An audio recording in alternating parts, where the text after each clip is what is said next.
माझ्यासारखा माणूस जर उद्या संसदेत गेला तर श्रीगोंदा तालुक्याला असो किंवा कर्जत जामखेडला असो पाणी कमी पडून देणार हे नाही. विखेंचं वाक्य होतं 5 वर्ष. विखेंचं वाक्य होतं, फक्त ते बोलतात. पण निलेश लंके जे बोलतो तेच करतो. मी माझ्या पारनेर मतदारसंघात ज्यावेळेस आमदार म्हणून मला लोकांनी संधी दिली, एक दिवससुद्धा पाण्याचा तुटवडा जाणून दिला नाही. आज माझ्या तालुक्यातली परिस्थिती पहा. बाकी पण मी आज या जनतेसमोर प्रतिनिधी म्हणून ज्यावेळेस येत असतो त्यावेळेस या ठिकाणचे प्रश्न सोडवणेसुद्धा माझी जबाबदारी असतात.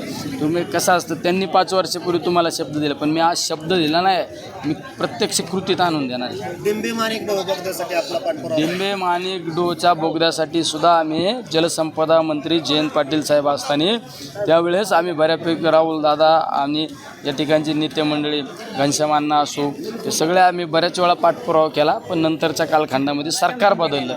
मी